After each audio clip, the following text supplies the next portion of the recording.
Hi friends, welcome to my YouTube channel study with Maroof sir. तो दोस्तों हम लोग जो है फिर से आज 50 इंपॉर्टेंट क्वेश्चन का टेस्ट सीरीज लगाने वाले हैं। तो उसमें आप लोग जो है टोटल 50 क्वेश्चन को अटेम्प्ट करेंगे।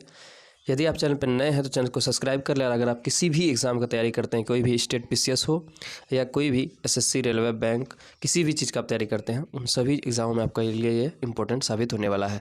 तो दोस्तों आप भी जो है क्वेश्चन को अटेम्प्ट करें और जिस क्वेश्चन के बारे में आपको जानकारी नहीं, यानी पहली बार जिस क्वेश्चन को दिख रहा है तो उस क्वेश्चन को आप नोट डाउन कर लें। तो चलिए पहला क्वेश्चन हम लोग शुरू करते हैं। और उससे पहले आपको बता दें कि यदि इस वीडियो का अगर पीडीएफ चाहिए आपको, तो आप जो है टेलीग्राम के चैनल पर जाके वीडियो ले सकते हैं। पीडीएफ टेलीग्राम का चैनल का लिंक आपको डिस्क्रिप्शन में मिल जाएगा। यदि आपके लिए ये पहला वीडियो है तो शुरू से देखने के लिए आप बीपीएससी सेट प्रैक्टिस करके नाम करके एक प्लेलिस्ट बना है, आप उसको जाके देख सकते हैं, एक वहाँ से देख सकते हैं। तो आज हम लोग सेट 26 का डिस्कशन करने वाले हैं। 26 नहीं, सॉरी 27 नंबर का डिस्कशन करने वाले हैं। तो पहला क्वेश्चन आपका, सम्राट अशोक द्वारा निर्मित बराबर की गुफाओं में कौन एक नहीं है? देखिए बताते हैं। सम्राट अशोक जो है, सम्राट अशोक का सुदामा गुफा, कर्ण चौपर, विश्व झोपड़ी होगा, ये झोपड़ी दे दिया है यहाँ पर। ये तीनों जो है उसका क्या था, इम्पोर्टेंट गुफाओं में शामिल है। और ये नागार्जुनी जो है ये उसका शामिल नहीं है। तो इसलिए इसका आंसर क्या हो जाएगा, सम्राट अशोक द्वारा गुफाओं में कौन शामिल नहीं है? तो नहीं में क्या हो जाएगा आपका आंसर, नागार्जुनी हो जाएगा। बाकी इसका बहुत प्रसिद्ध गुफा कौन कौन है आपका, सुदामा गुफा, कर्ण चौपर, उसके बाद विश्व झोपड़ी। आगे है, निम्नलिखित किस जैन तीर्थंकर के अनुयायी निग्रोध कहलाते थे? देखिए 23वां नंबर का, यानी इसका जो है 23वां नंबर का जो तीर्थंकर था, टोटल 24 तीर्थंकर आया है। सबसे पहला तीर्थंकर कौन था, ऋषभदेव। और 23वां नंबर का जो तीर्थंकर था जिसका नाम पार्श्वनाथ है, इसी का जो है क्या अनुयायी जो है क्या कहलाता है आपका, निग्रोध कहलाता है। और ऋषभदेव पहला तीर्थंकर है, पार्श्वनाथ क्या है आपका 23वां तीर्थंकर है। इसका चिन्ह क्या है आपका, सर्प इसका चिन्ह है, यानी सांप। इसका माता का नाम है वामदेवी और पिता अग्रसेन। और इसका जन्म जो कहाँ पर हुआ था, वाराणसी गुजरात में हुआ था। आगे है, इसमें देख लीजिए आप, अजीतनाथ ये दूसरे नंबर का क्या है आपका तीर्थंकर है। और अरिष्टनेमी जो है ये आपका क्या हो जाएगा, 22वां तीर्थंकर है, इसको याद रखिएगा। आगे है, भारत की सबसे बड़ी तटीय झील कौन सी है? देखिए भारत का सबसे बड़ी तटीय झील जो है क्या आपका, चिल्का झील है, जो कि खारे पानी का है। और भारत का सबसे बड़ा मीठे पानी का झील क्या आपका, वुलर झील है, जो कहाँ पर है, कश्मीर में है। और चिल्का झील आपका कहाँ है, आंध्र प्रदेश में, इसको याद रखिएगा। इसलिए देखते हैं दोस्तों आगे है, भारतीय उपमहाद्वीप में सम्मिलित देशों की कुल संख्या कितनी है? देखिए भारतीय उपमहाद्वीप में टोटल जो है आपका 7 देश है। कितना देश है, 7 देश है। 7 देशों का नाम देख लीजिए, बांग्लादेश, भूटान, भारत, मालदीव, नेपाल, पाकिस्तान और श्रीलंका। आगे है, धौलाधर एवं मसूरी हिमालय के किस श्रेणी के अंतर्गत आते हैं? धौलाधर और मसूरी हिमालय किस श्रेणी के अंतर्गत आते हैं, यानी हिमालय के किस श्रेणी के अंतर्गत आते हैं? तो इसका आंसर है आपका ऑप्शन सी, लघु हिमालय के अंतर्गत आते हैं। निम्नलिखित में से, ये कितना नंबर क्वेश्चन था आपका, निम्नलिखित में से किस द्वीप को अग्निद्वीप के नाम से भी जाना जाता है? देखिए ऑप्शन है आपके सामने, हवाई द्वीप, आइसलैंड द्वीप, बोर्नियो द्वीप, ग्रीनलैंड द्वीप। इसका आंसर हो जाए आपका ऑप्शन बी, आइसलैंड द्वीप को जो है हवाई द्वीप के नाम से भी जाना जाता है। आगे देखते हैं दोस्तों, 7वां नंबर के क्वेश्चन की ओर बढ़ते हैं हम लोग। 7वां नंबर क्वेश्चन है, इसका आंसर क्या हो जाएगा आपका, आइसलैंड द्वीप। आगे है, मुंबई हाई में ओएनजी द्वारा तेल उत्पादन की शुरुआत पहली बार कब की गई थी? तो इसका आंसर हो जाए आपका 1974 ईस्वी में, यानी ऑप्शन बी। 7वां नंबर का आंसर क्या है आपका, ऑप्शन बी। चलिए देखते हैं दोस्तों आगे है, किस मिट्टी में कैपिलरी की क्रिया सबसे अधिक प्रभावशील होती है? तो देखिए कैपिलरी की क्रिया जो है, चिकनी मिट्टी दे दिया है ऑप्शन में, लेकिन यहाँ चिकनी मिट्टी होना चाहिए। इसका आंसर क्या हो जाए आपका, चिकनी मिट्टी। और सबसे कम प्रभावशील कहाँ पर होता है, बलुई मिट्टी में, याद रखिएगा आप। सबसे अधिक प्रभावशील होती है चिकनी मिट्टी में कैपिलरी क्रिया, इसको कोशिकी क्रिया भी कहा जाता है। और इस सबसे कम प्रभावी कहाँ पर होता है, बलुई मिट्टी में, याद रखिए। नेक्स्ट क्वेश्चन है आपका कि भारत में अंतरिक्ष कार्यक्रम की शुरुआत किस वर्ष की गई थी? तो इसका आंसर हो जाए आपका ऑप्शन बी, 1962 से शुरू की गई थी। इंटरनेट पर उपलब्ध होने वाला पहला समाचार पत्र कौन सा है? तो इसका आंसर है आपका द हिंदू, इंटरनेट पर उपलब्ध होने वाला पहला समाचार पत्र है। आगे की ओर बढ़ते हैं दोस्तों। आगे है, वन महोत्सव की शुरुआत किसने की थी? तो वन महोत्सव की शुरुआत के.एम. मुंशी किए थे। आगे देखते हैं, आगे है, विश्व की सर्वाधिक समस्यात्मक जलीय घास फूस है? इसका आंसर है आपका ऑप्शन सी, आइकोर्निया। याद रखिएगा इसका आंसर जो है एक्चुअली में अगर होगा तो होगा इच्छोर्निया, लेकिन इस ऑप्शंस के अकॉर्डिंग क्या हो जाएगा आपका, आइकोर्निया हो जाएगा। यानी कि इच्छोर्निया के बाद अगर कोई समस्यात्मक जलीय घास फूस है तो वो है आइकोर्निया।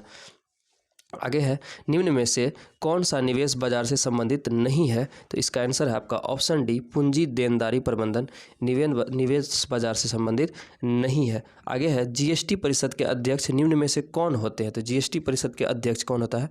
वित्त मंत्री होते हैं। आगे देखते हैं, आगे है, निम्न में से कौन प्रत्यक्ष कर का उदाहरण नहीं है? प्रत्यक्ष कर का उदाहरण कौन इसमें से है जो कि नहीं है? तो 15 नंबर का आंसर है आपका ऑप्शन ए, बिक्री कर जो है वो प्रत्यक्ष कर का उदाहरण नहीं है।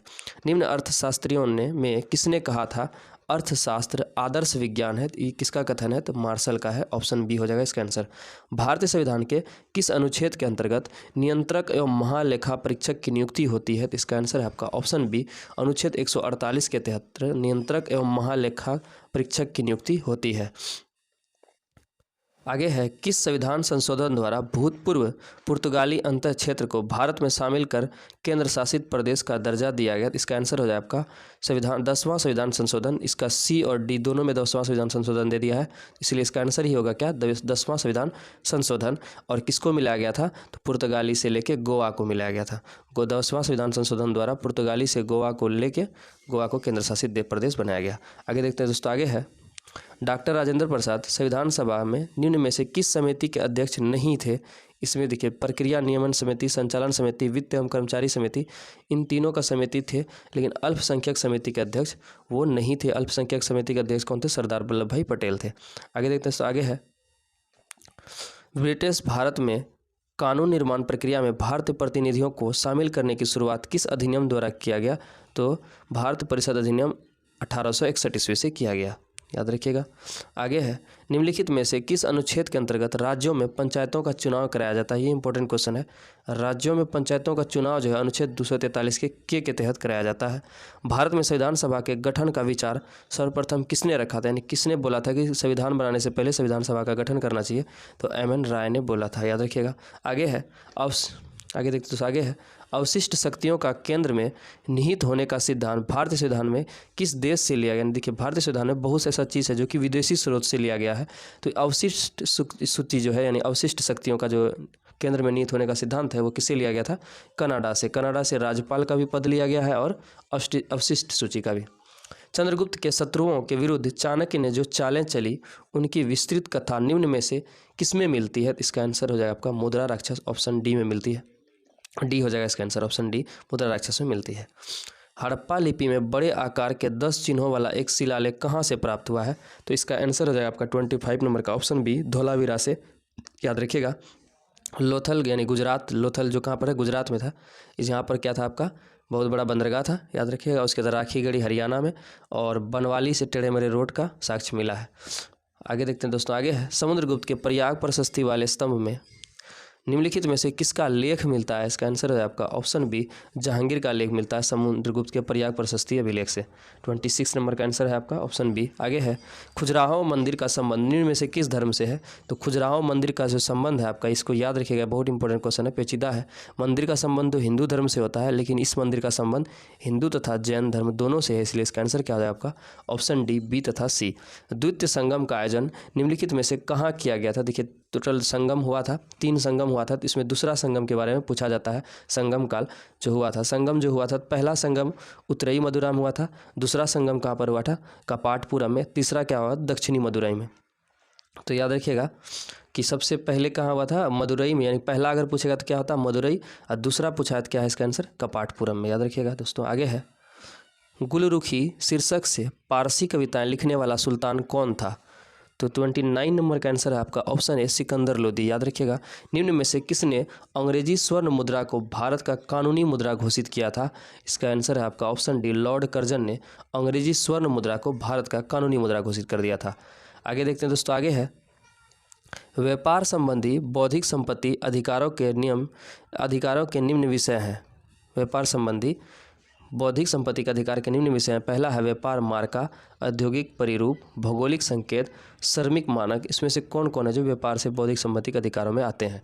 31 नंबर का आंसर है आपका ऑप्शन सी, यानी केवल 1, 2 तथा 3 यानी व्यापारिक मार्का, औद्योगिक परिरूपण और भौगोलिक संकेत इस श्रमिक मानक नहीं होगा।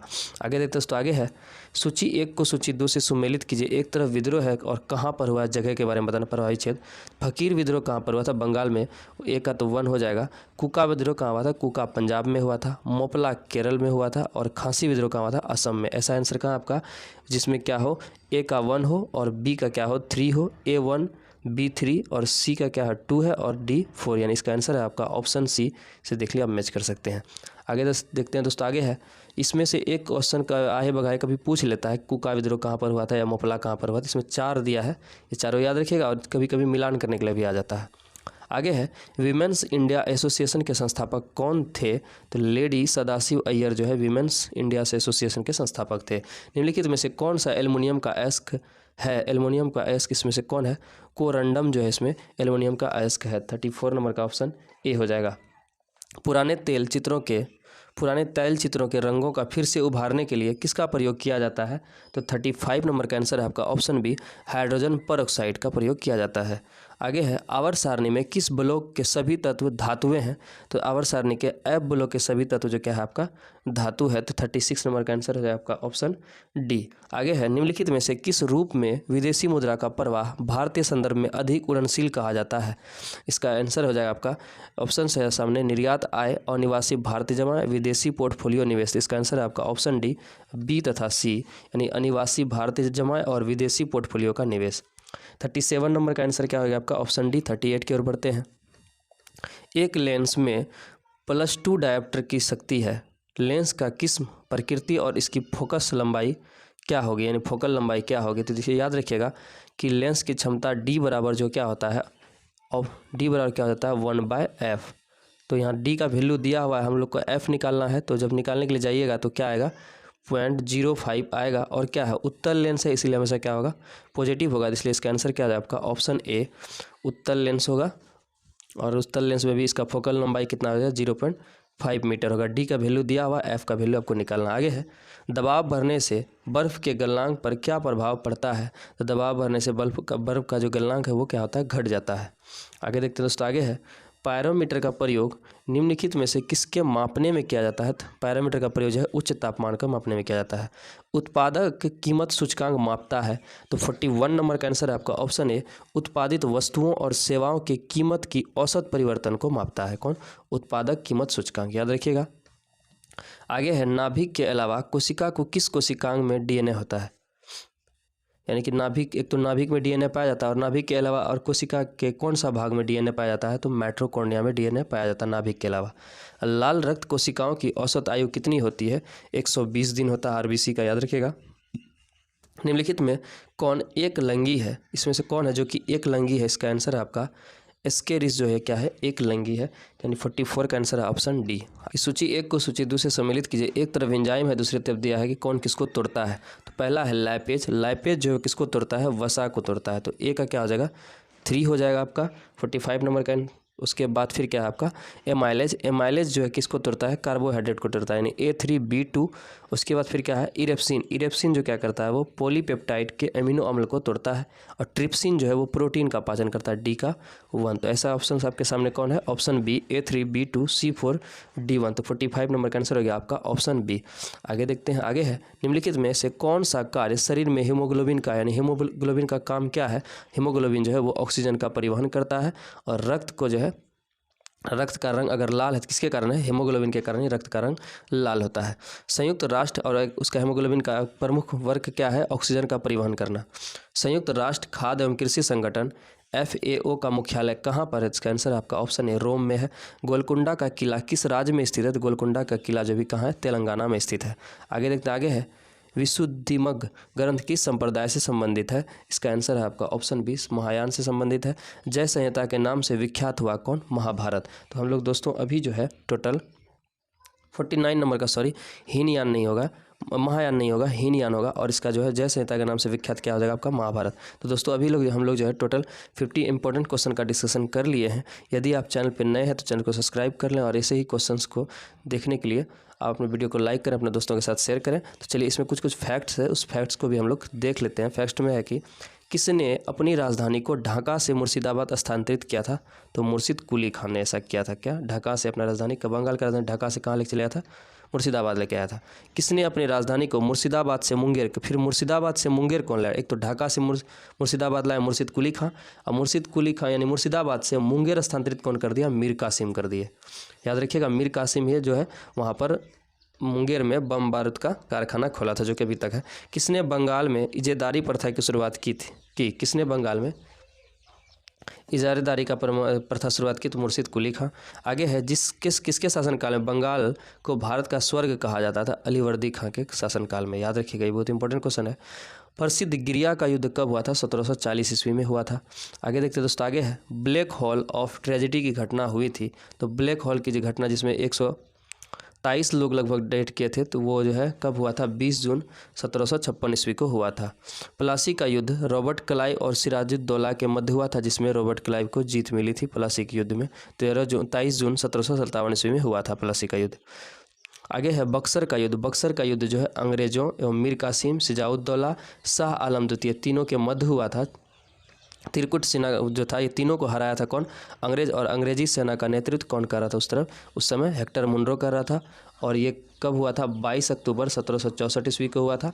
और ये जो है इलाहाबाद के संधि के द्वारा क्या हुआ? समाप्त हुआ। इलाहाबाद के संधि के तहत जो है अंग्रेजों को उड़ीसा, बंगाल तथा बिहार का दीवानी मिल गया था बक्सर के युद्ध। बक्सर के युद्ध के बाद ही जो है भारत में उसका राज हो गया था। सिख संप्रदाय की स्थापना का श्रेय जाता है। सिख संप्रदाय का स्थापना कौन? गुरु नानक ने किया था। गुरु नानक किस मुगल शासन के समकालीन? गुरु नानक जो है आपका बाबर तथा हुमायूं के क्या थे? समकालीन थे।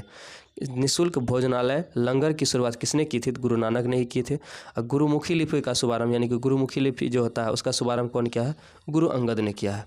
आगे देखते हैं दोस्तों, आगे है, अकबर ने किस सिख गुरु के पुत्री बीबी भानी को कई गांव दान में दिए थे? अकबर ने किस सिख गुरु के पुत्री, जिसका नाम बीबी भानी है, कई गांव दान में दिए थे? गुरु अमरदास के पुत्री को। किसने अमृतसर की स्थापना की और वहां जलाशय का निर्माण करवाया था? गुरु रामदास ने किया था। किसने सिखों के धार्मिक ग्रंथ आदि ग्रंथ की रचना जो कौन? गुरु अर्जुन किए हैं। अर्जुन देव नाम है शायद इसका है। किसने अकाल तख्त यानी ईश्वर का सिंहासन का निर्माण कराया था? गुरु हरगोविंद। याद रखिएगा। सिखों के 10वें और अंतिम गुरु गोविंद सिंह का जन्म कहाँ पर हुआ था? पटना में 1666 ईस्वी में। इन्होंने खुद को सच्चा पातशाह कहा था। इन्होंने सिख संप्रदाय के लोगों के नाम में अंत में सिंह जोड़ने के लिए कहा था। और यही ने बताया था केस, कंघा, किरपान, कच्छा, कड़ा रखने की अनुमति दी थी। किसको? सिखों की। इन्होंने फारसी भाषा में जाफरनामा लिखा है। कौन लिखे थे? गुरु गोविंद सिंह, जो कि 10वें गुरु थे, अंतिम गुरु थे इसके। आगे है, अमृतसर की संधि 25 अप्रैल 1819 ईस्वी को, लाहौर की संधि 9 मार्च 1846 ईस्वी को, और भोरेवाल की संधि 22 दिसंबर 1846 ईस्वी को हुआ था। युद्ध एक तरफ किस वर्ष हुआ था और कौन गवर्नर जनरल के तहत? प्रथम आंग्ल सिख युद्ध 45 से 46 लॉर्ड हार्डिंग था उस समय गवर्नर जनरल, और द्वितीय आंग्ल सिख युद्ध 1849 ईस्वी में लॉर्ड डलहौजी के समय हुआ था। दोस्तों हम लोग जो है टोटल 50 इंपॉर्टेंट क्वेश्चन का डिस्कशन कर लिए, कुछ फैक्ट्स भी देख लिए। इसी तरह के क्वेश्चंस को देखने के लिए आप हमारे चैनल को सब्सक्राइब करें और अपने दोस्तों के साथ शेयर करना ना भूलें। तो चलिए मिलते हैं हम लोग नेक्स्ट वीडियो में, तब तक के लिए धन्यवाद।